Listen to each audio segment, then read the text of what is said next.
Putulin na natin ang mga sungay ng mga ito. Ha? Hindi sila mapakali. Gumawa sila ng bagong channel para sa mga kalokohan nila na pinagagagawa. Di ba? Ginagamit nila yung Dave, solid supporter. Okay? Aba, hindi pwede yan. And then, doon sa bagong channel, ganun pa rin. Titirahin pa rin yung Manalasas family, si Tatay Tekram. Pero nagbura ng mga live video yan, si BJ. Takot kasi. Tapos sasabihin pa na pikon daw. Ba't naman sila mapipikon?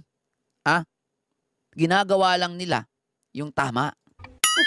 Kasi kayo, nagpapakalat kayo ng hindi magandang balita. Paninira sa kapwa na hindi naman totoo. Di ba? Kaya, kami, napipilitan din kaming ibalik sa inyo yung mga ginagawa nyo eh. Lalo na ako. Napipilitan akong ibalik sa inyo kung ano yung ginagawa nyo kay na Tatay Tekram sa Manalasas family. Eh di, paasara na lang, papiko na lang. Di ba? Ganyang laban ang gusto nyo, di ba? Huwag nyo kami susubukan. Ha? Kung ganyan laban ang gusto nyo. Ha? Pag ganyang laban ang gusto nyo ba, hindi kami papatinag, hindi kami papatalo. Ha? Kala nyo ba? Di pwede yun. Eto, Sang Rio, ang pangalan ng bagong channel. Ito nga Kalabaw. Sinasabihan niya ng mga pikon daw, sina Tatay Tekram. Ang tawag pa niya, 3 itlog. Baka hindi mo pa kayang panagutan yan o panindigan yung pagtawag mo ng 3 itlog na yan. Ha? Kalabaw, baka hindi mo kayang panindigan. Eto, parehas na naghihingalo yung mga bagong channel nila. At dito, kung makikita nyo, nakalagay dito, mensahe para sa mga pikon. Oh, doon pa rin. Tinawag niyang pikon. Bakit? Dahil na-strike kayo? Ha? Kayo yung nagsasabi na magnanakaw. Eto. Ayan, hello po mga kapambihira. Welcome back po sa ating channel. This is my new channel mga kapambihira kasi as usual, merong mga pikon. Merong mga merong mga walang paninindigan at Wow. Pinaparinggan niya yung sarili niya doon sa salitang walang paninindigan. Ikaw ang walang paninindigan, Kalabaw. Unang-una, nag-delete ka ng mga live mo. Ba't ka nag-delete ng mga live mo? Kung may paninindigan ka, sana kahit isang live hindi ka nagdi-delete. Diyan sa salitang walang paninindigan, BJ, ikaw yan. Wala kang paninindigan. Wala. Ikaw yung walang paninindigan, BJ. Ha? Kasi kung may paninindigan ka, ipaglalaban mo yung mga live mo na yun. Ha? Ipaglalaban mo yung mga live mo na yun na lahat na sinasabi mo dun, totoo. Kaya mong ipaglaban. Anak ng tinapay ka, paano mo nagagawang sinasabi na pinaglalaban mo si Dave? Kung mismo yung live mo, hindi mo kayang ipaglaban. Yan ba yung sinasabi na binayaran nila ng 60,000 pesos para ipagtanggol at ipaglaban si Dave? Na mismong live niya, hindi niya kayang ipaglaban. Dinilit. Diba? So, ano yung sinasabi mo na kaya mong ipagtanggol si Dave? Para sa katotohanan? Asa na yung sinasabi mo na yun? Kung mismong yung live mo, hindi mo kayang ipaglaban at hindi mo kayang panindigan. So, itong taong to ba ay kayang manindigan? Itong taong ito ba ay kayang panindigan yung mga sinasabi at kayang ipagtanggol si Dave? Sinasabi niya na ipagtatanggol niya si Dave dahil nasa katotohanan. Paano paniniwalaan? Kung mismong yung mga live mo, hindi mo kayang ipagtanggol at ipaglaban. Imbis na ipagtanggol mo at ipaglaban mo at manindigan ka, binura mo na lang. Di ba? So ngak-ngak ka ng ngak-ngak, buburahin mo rin lang ng pampala. Sayang yung effort mo dun. Di ba? Sayang yung effort mo dun. As in, sayang. Okay? Napakasayang nun. Okay, ano pa yung sinasabi mo dito? Wait lang guys May mga sinasabi pa siya dito eh. Duwag. Duwag. Okay. Anong duwag daw? Duwag? Walang, may mga walang paninindigan at duwag. Duwag. O ikaw yun, BJ, yung duwag. Ikaw yung walang balls. Kasi ikaw yung nag-delete ng channel eh. Ay, nag-delete ng videos eh. No? Huwag mong baliktarin. Dahil ang katotohanan, ikaw yun. Okay? Okay. Ipa-play ko po itong sinasabi ni Atty. Libayan patungkol sa mga pikon na katulad ni, nakatulad ninyong 3 itlog. 3 itlog, sinatatay Tekram yun. Oo. Maniniwala ka dyan kay Atty. Libayan eh. Wala rin kwenta. Binas niya ako niyan eh, nainggit. Binas nga ako dati niyan, ni Atty. Libayan na yan, nainggit sa akin. Oo, dahil marami akong views dahil sa views, nainggit ang Atty. Libayan. Ito po yung sinasabi ni Atty. Libayan.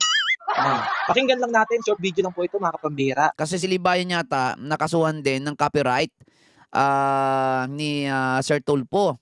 Same sila. Oo. Kaya ngayon, tingnan natin ano. At sa mga di pa nga po pala nakakapag-subscribe sa channel natin. Yan, nagmamakaawa na rin mag-subscribe. Nagmamakaawa na rin mag-subscribe sa channel niya. Diyos mio, ay. Ayan libre promote ka na dito. Libre promote na kayo dito. Ni Daisy. Okay? Libre promotion na kasi alam ko naman na mahihirapan kayo at hindi kayo kayang paangatin ni Dave. Ngayon, kung madadagdagan yung mga followers nyo, subscriber nyo, ako yung dahilan. Kasi ako yung pupromote sa inyo, hindi si Dave. Sasabihin na naman yung mga yan na karoon sila ng subscriber dahil kay Dave. Usang galaw, wala ang ginagawa si Dave sa inyo eh. Mabuti pa nga ako, kaya ako pinopromote ko pa yung channel nyo dito eh. Diba? Mabuti pa nga ako pinopromote ko pa yung channel nyo eh. Siyempre para malaman ng mga katekram natin kung saang channel kayo nagtatago. Kasi umiiwas kayo sa mga bashing ng mga katekram. Kaya nagtatago kayo para yung mga katulad yung mga bobo lang ang manood sa inyo at wala kayong makitang bashing. Diba? Talin natin. Baka naman. Okay, play natin tong video ni Atty. Libayan patungkol at mensahe sa paniwalang-paniwala ka naman dyan. Mga pikon. Okay, about ito sa copyright infringement. Okay, play. Lahat yata ng Pilipino. Pwera lang yung mga wala sa social media. I think everyone who is in social media, nag-upload na ng video yan, gumawa na ng mga bagay-bagay yan na pwedeng maapektuhan ang copyright. Ayan, si Libayan yung nagsasalita. At pwedeng mag-call yung mga tao ng copyright infringement din kapag napikon. Kapag napikon. Kalokohan lang. Kalokohan yan, guys. Okay? Hindi dahil nagpataw ka ng copyrights, is pikon ka. Okay? Papaliwanag ko. Bakit ka makaka-copyright? Ibig sabihin, ginamit mo yung pinaghirapan ng iba. Ibig sabihin, ginaya mo o kinuha mo o ninakaw mo ng walang paalam. Hindi yon pikon, BJ. Maliwanag na hindi ka lang talaga nagpaalam doon sa may-ari ng video, okay? O ng gawa nila. Pinaghirapan nila yon. Tapos kukunin mo lang. And then pag na-copyright ka, sasabihin nyo, pikon. Bobo rin tong si attorney eh. Okay? Bobo rin yan eh. Porque na-copyright ka, sasabihin mo, pikon. Hindi yun. Hindi yun. Walang katotohanan yan na pikon. Okay? Dahil dito sa YouTube, may sinatawag na originality. So kapag wala kang originality at nagdakaw ka lang ng mga video ng iba, ibig sabihin copyright yun. So merong mga YouTuber na ayaw nilang pakialaman yung pinaghirapan nila. Pinaghirapan nila yun tapos gagamitin mo nang walang paalam. Ang tanong, BJ, nung ginamit mo ba yung video ni Tatay Tekram, nagpaalam ka ba? Di ba hindi? So, may karapatan sila na i-strike ka o i-copyright ka kasi wala kang paalam eh. Ninakaw mo lang yung video eh. Magpaalam ka muna. Okay? Nagagamitin mo yung video na pinaghihirapan nila. Diba, BJ? Ngayon, para lang hindi masabihang magnanakaw ka ng video, sasabihin mo na pikon.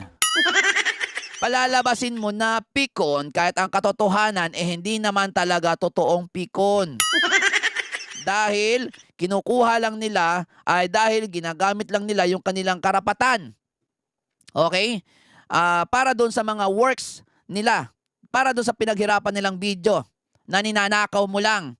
Okay, nananakaw mo para mag-mislead sa mga nanonood sa'yo.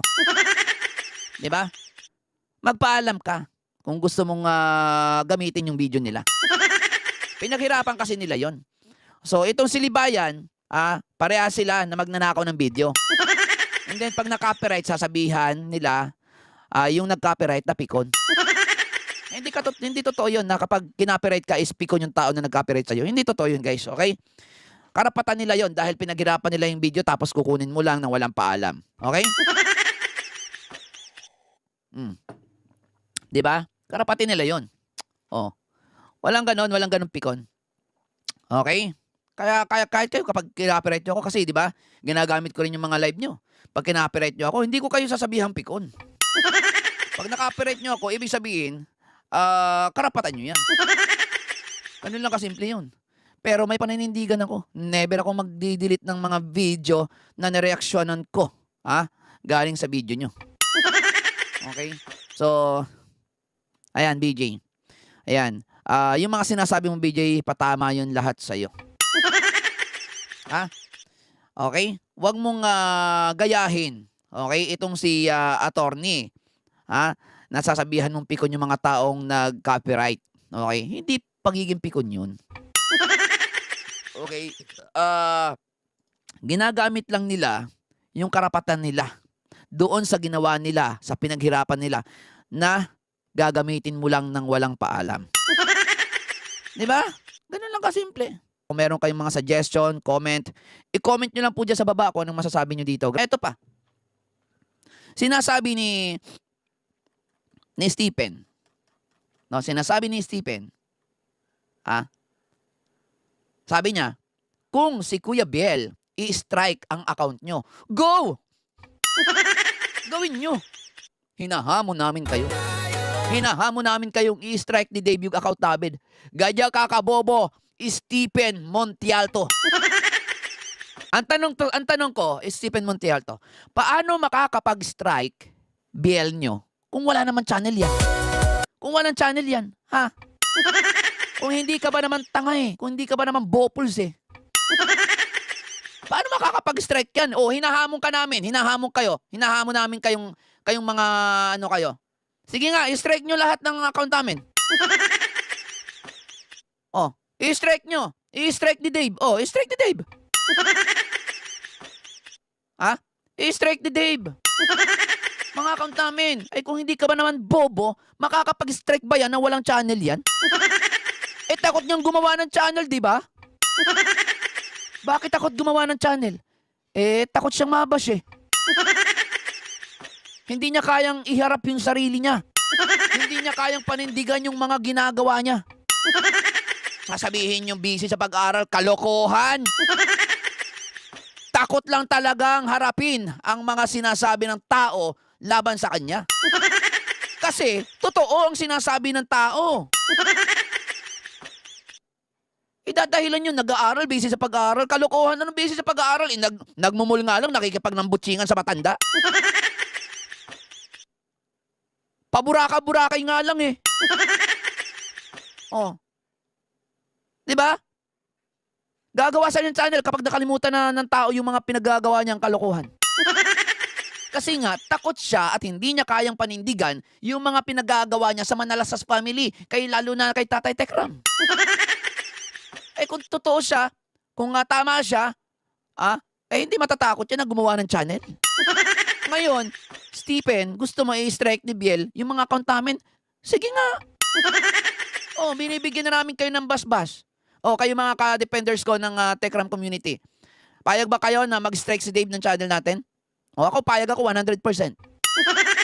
Magmumukang tanga yan, paano mag-strike yan? Paano mag-strike yan? Paupo-upot, pangiti-ngiti nga lang ang ginagawa niyan. Sabi ni Daisy, di ba? Paupo-upo, pangiti-ngiti. Oh. So kalokohan tong sinasabi mo, Stephen, may masabi ka lang.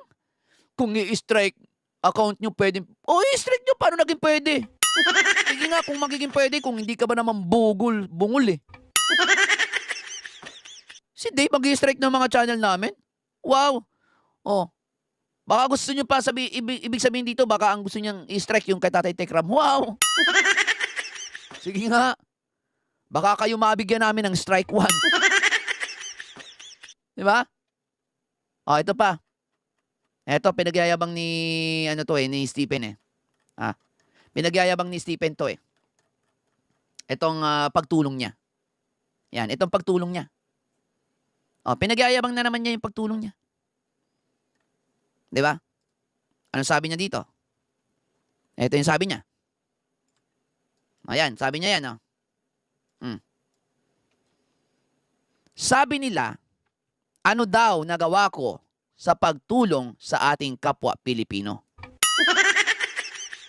I don't care how much I spend for helping others. And even Norbic Ilocos Sur, I reach the place despite I am here in United States of America. Wala daw siyang pakialam kung magkano ang na-spend niya. Pero, yung mga bigay niya kay Ate Ednalyn, kay Kuya Martin, bilang na bilang at tandang-tanda niya, yan ba yung walang pakialam? Partida ha, wala ka pang pakialam niya na sa mga na-spend mo ha. Pero yung halagang 5,000, hindi mo makalimutan ha. Yung halagang 8,000, hindi mo makalimutan ha. Pinapamukha mo talaga ha. Tapos sasabihin mo dito, I don't care, wala kang pake. Wow. What a nice try. Di ba? Asa yung sinasabi mo, I don't care how much I spend for helping others. Kung bilang na bilang mo at hindi mo makalimutan, tandang-tanda mo yung mga ibinibigay mo. With resibo. Diba? Alam mo, Stephen, sasabihin ko sa'yo, tatapatin kita. Alam ko nakikinig ka dyan eh. Yung pagtulong mo sa kapwa, hindi iyan totoong pagtulong. Hindi yan totoong pagtulong. Alam mo kung bakit?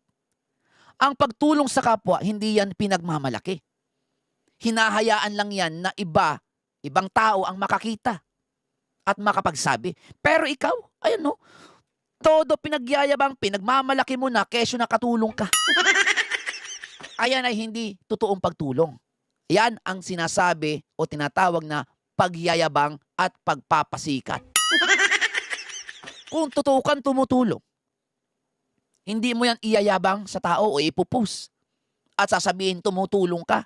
Wala ka pakialam sa mga na-spend mo. So anong yan? Anong ibig sabihin yan pagpupost mo na yan? Para malaman ng tao na hindi nakakakilala sa'yo na tumutulong ka. So anong sense ng pagtulong mo?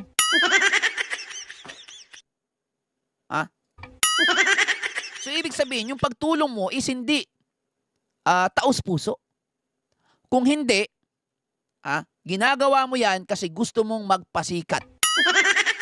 Gusto mong magpapansin kasi KSP ka.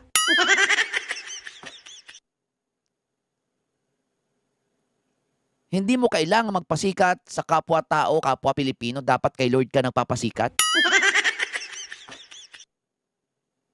Diba? Dapat kay Lord ka magpasikat.